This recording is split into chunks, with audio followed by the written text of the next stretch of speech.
Hey everyone, and welcome to another episode of This Week in Crypto Philanthropy, your guide to crypto powered change. Nick from the Giving Block here, and welcome to another episode. We have another great guest today, and without further ado, want to welcome Travers Oliver to the program. Travers is the head of Philanthropic Services at Founders Pledge, which is a global nonprofit operating in the U.S., the U.K., and Germany. Its members have pledged over $10 billion to charity and have donated more than $1 billion. Prior to Founders Pledge, Travers worked at National Philanthropic Trust, helping move more than $13 billion to charitable sectors. Travers, thanks so much for joining. Yeah, thanks for having me, Nick. It's a pleasure to be here. Yeah, so I guess for folks who don't know Founders Pledge, tell us a little bit about who you guys are and what you do. Certainly. So we're a registered nonprofit in the US, the UK, and in Germany. We're a network of entrepreneurs who have pledged a meaningful portion of their assets to the charitable sector at time of exit. So we do in-house research on different cause areas to try to work with our entrepreneurs to have the greatest level of impact in their giving. Got it. Okay, so founder starting a company, they've got some equity tied up, they've got some significant assets. Do they come to you to say, hey, how can I, leave a meaningful mark? I've got, some significant assets here. I want to do some kind of good in the world. How do you guys get connected with some of these entrepreneurs? Yeah, so we get connected in a number of ways. A lot of it is word of mouth, different networking events. But so they do come to us, many of them who they're building their companies and they often have in their head, I want to have another level of impact in the world. And what does that look like? And it's for some of our members that can mean currently while they're building their companies, others it can be at time of exit or a liquidity event. And so they come to us and we come alongside them to say, great, you want to have a meaningful impact in the world with your giving with the money that you've worked hard to build and earn. We can come alongside you to identify what are the opportunities where you can have the greatest level of impact, and also how do we structure your giving and how do we do it compliantly and legally and do it efficiently. Okay. And so as the head of philanthropic services, is your role, for lack of a better term, kind of like a major gift officer at some sort of like strategic level? What's your sort of day-to-day look like? Yeah, so it involves a number of things, and that's what's exciting about my role is every day is different. But essentially, my role is I oversee all the contributions coming into Founders Pledge and all the grant making going out. So often just say money in, money out. A lot of that is operational, but also a lot of it is compliant. And what does it look like to say, I want to move money into sub-Saharan Africa to this organization? How do we do that? Can we do that? And what does it look like to structure that? So I come alongside our entrepreneurs and our members and say, great, you have this asset to give. Can we accept it? How do we accept it? Once it's in-house, what does it look like to deploy that capital? Yeah, and I have to imagine that for some of our other nonprofits kind of listening, it must be a little bit of a different conversation and how people think about philanthropy at sort of this level. And maybe not. I'm sure there's probably some core, things about the conversation that most nonprofits could identify with. But thinking about those entrepreneurs, do they take some different views on their giving? Are there certain things that they kind of gravitate towards? What's sort of the types of things that you're seeing in philanthropy right now from the entrepreneur class? Yeah, so I think it varies, right? Every person is different. I think one of the things that I have historically seen working with entrepreneurs are they are natural problem solvers. They're building companies because they're addressing a problem that they've seen or felt in the world, and they tend to take that lens with their philanthropy as well, right? So they see the problems that exist in the world and they want to identify what is the solution or the answer to that problem and how can we step in to solve that. And so I think what that means on our end is that also is very in line with our methodology of how we evaluate impact, and we look at the problems facing the world and we say, what is actually a solution? What are the organizations that are delivering on that solution? And how can we go in and support them? Do you ever get in those conversations? It's kind of just sort of sparked something that popped in my head. Do you ever get in those conversations where, or maybe actually before I ask the question, how big is your team? Because I imagine if someone comes to you with maybe an idea, hey, I have an idea of what I want to do, but I don't necessarily know what is involved in getting, capital to solve this problem. What's the sort of team size for you guys? Yeah, so at Founders Pledge, I think we're about around 80 people at this time. So we're about 10 years old now, or a little over 10 years old now. And so we've grown a lot and we're investing heavily in our team. we have a wide range of teams. We curate events for our members to come and basically learn about the organizations and how they can deliver impact on the ground. We have a team of in-house researchers who are identifying high impact funding opportunities. We have an advisory team. We have my team, which is about 6 right now, who are overseeing money coming in and money going out. And we also have a community team that essentially, when you come into our membership, you're assigned a community member who can come alongside you as you're building your company, your second company, you're approaching a liquidity event, or you're just interested in how you can grow and evolve your giving. So long answer to your question, but we're about 80 at this time, and we're spread out around the globe. We have hubs in San Francisco, New York, London, and Berlin. Got it. Okay. So then feasibly, as you said, it sort of varies from person to person. But if someone comes in and knows the problem they want to solve and can get some guidance from you all on how to best go about that, or even the person that maybe doesn't exactly know how they want their giving to be structured, what they want it to look like, or maybe even what problems are out there that are even not getting solved or underserved or for whatever kind of situation might be. It sounds like Founders Pledge has the in-house expertise to kind of do some of that research, present some opportunities, or here are some projects that could be meaningful to you. It sounds like you guys do a little bit of everything depending on what Yeah, comes to you. that's a good way to put it. We we do a lot of everything. I think the way I tend to explain it to people is we do have specific cause areas that we actively are sourcing and looking for opportunities that we can come behind and say, like, these have significant ROI. There's a lot of room for impact here. And those cause areas are human health and development, animal welfare, climate, global catastrophic risks. But separate from that, we are also aware that, like, philanthropy is very much a head and the heart thing, right? And so it can't just be all head, it can't just all be heart. And everyone's head and heart operate and think differently, and those things need to align with also the individual as well. And so if our members come in and say, that's great, that seems like a great opportunity, but my heart's not behind that, we want to come alongside them also and identify what are the opportunities that we can source that are in line with your values as well. So we also administer donor advised funds, which is under the purview of my role. And so our members have access to donor advised funds through which they can recommend grants to really any eligible organization around the world. And those don't necessarily need to be the opportunities that we've identified. Got it. Okay, that makes a lot of sense.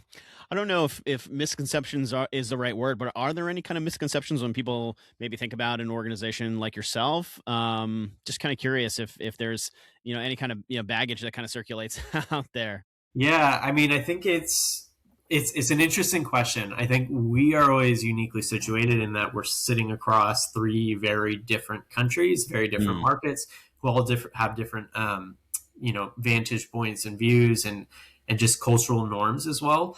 I think if there are misconceptions, is that because we identify key opportunities that we are trying to push for our funds to go to, is to exclude ones that we don't necessarily identify.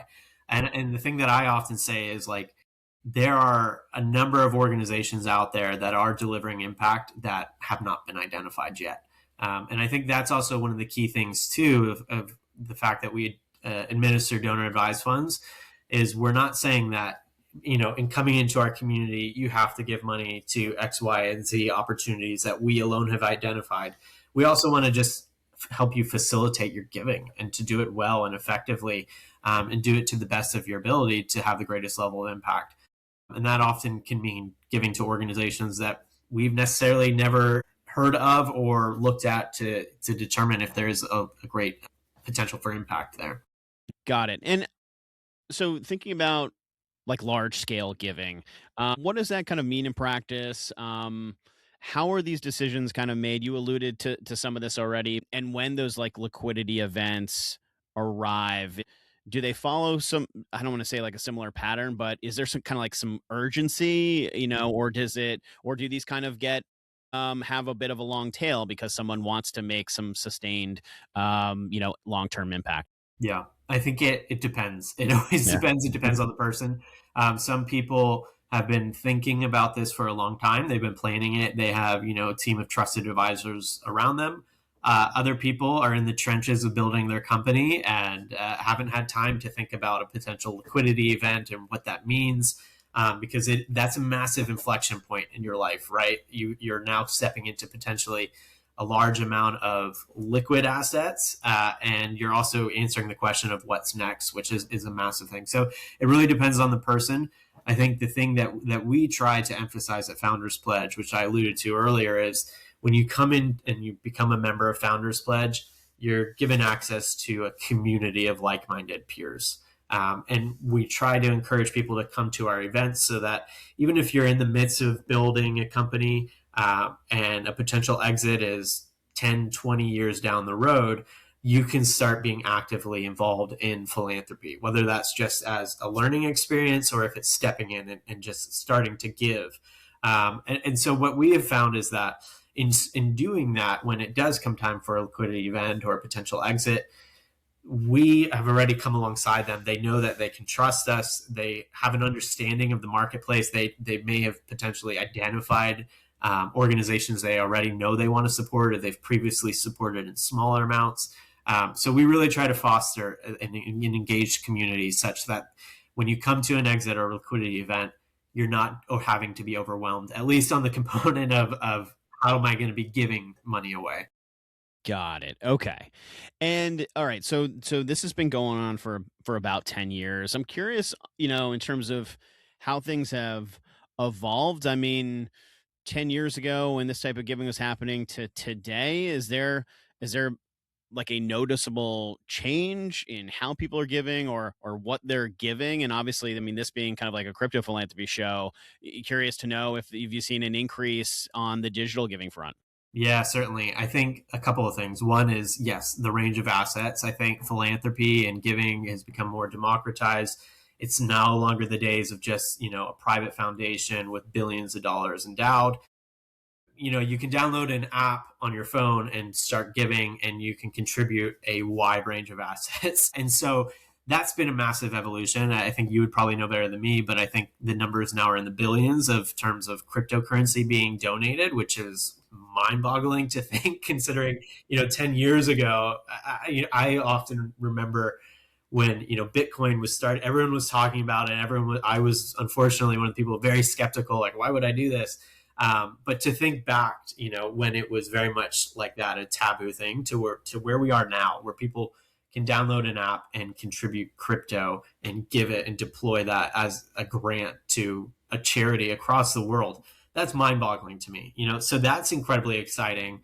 I think the other side of the flip of the coin is, like, as we see, millennials and Gen Z stepping into philanthropy, they're bringing a different view or lens of philanthropy, right? And there's a level of transparency they want to see. They are very tech forward in the sense of evaluating giving opportunities. Data is available everywhere. You can't get away from it, and that's a good thing. But I think what that means on the receiving end of the nonprofits is, like, we have to be aware of the marketplace that we're operating in now. These are very informed givers. They want to see transparency of nonprofits. And they also want to come with the assets they have. And for many, that is cryptocurrency as well.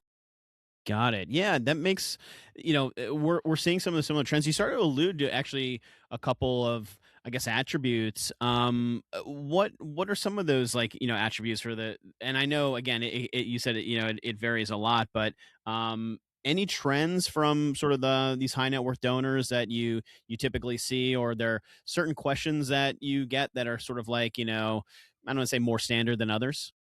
Yeah, I think it's certainly there's a level of transparency that's wanted, and I think a lot of it goes back to the head and the heart, right? So someone needs to have their heart aligned. So if you're giving, that's a deeply personal thing, and you've worked hard for those funds, and so your heart needs to be aligned. But also, there's definitely an element of the head that needs to be engaged. And so I think what I often see is that donors want to see evidence, they want to see data. They don't want it to just purely be an emotional give. They also want to see some impact being delivered. So I'd say those are two key things. And so, one of the things that I often encourage nonprofits as a grant maker is like, how do you lean into that, right? How can you be transparent about the work you're doing, the impact that you are potentially delivering? And I think also, how can you pivot when things go wrong and be open and honest about that, right? Like that goes a long way in building trust and engaging, next generation donors. Yeah, we've seen how those younger crypto donors, I mean, crypto donors in general, are just very mission driven. They love data. They want to see, what this is unlocking, and I have to imagine, from those younger donors, even in this sort of like larger giving capacity, it's probably even, as you said, even more important and central to that conversation, especially if it's sort of, I've got some potentially some generational wealth here. I want to make sure that it is put to really good use, and I want to make sure that the numbers back it up. That sounds like that's kind of squarely in your wheelhouse. Yeah, certainly. Yeah. Well, Trevor's, anything else that maybe I haven't asked that you would like to make sure that folks know, either about the kind of work you do, Founders Pledge, or just anything adjacent to this conversation that I haven't asked you about?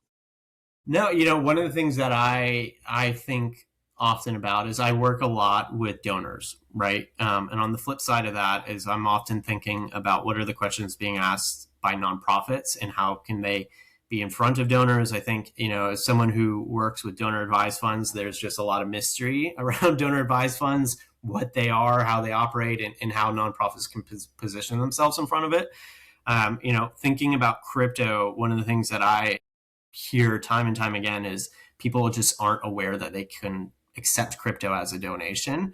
And that's crazy to me because, as we said previously, like it's in the billions of dollars now, and there are providers like yourself who make it very easy to do that. I'm not someone with a deep history in cryptocurrency, and I don't have to be able to receive it, and that's the beauty of it. So I think one of the things that I would say and reiterate to any nonprofits listening is like, think about cryptocurrency as a tool through which that you can receive funding, because it really is, it's a changing market landscape, and so we need to go essentially where the money is as well, but also leverage partnerships that can do it for us seamlessly and efficiently.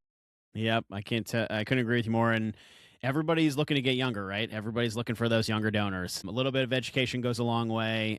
It's nice. We've seen that change too. Everybody becoming a little bit more crypto curious. Can't tell you how much of the conversations that we have is been expanded out to, hey, the board is asking us to look into this, or increasingly we've gotten calls where, yeah, we've had someone make a more explicit ask. I also can't tell you how often it is where that first crypto donation's coming from the over 60 crowd, and everybody's getting really surprised by it. So that's kind of great because it sort of is such a versatile tool in the toolkit. I mean, sure, you can steward those younger donors that are more digitally inclined for the next however many years, not to mention whatever, if assets are coming down to them, they can start deploying those assets in digital means. But yeah, the over 60 crowd's rallying strong on the crypto front.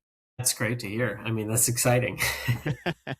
Well, Travers, if folks want to learn more about Founders Pledge, how can they find out more about you guys? Yeah, so I'd say go to our website and review our funding opportunities that we've posted there. There's a lot of great organizations that are just really delivering on impact. I think one of the things I often think about, I was reflecting on this, of the amount of money I spend, and I'm not trying to guilt anyone, but the amount of money I spend on baseball tickets, which is something I love and is great.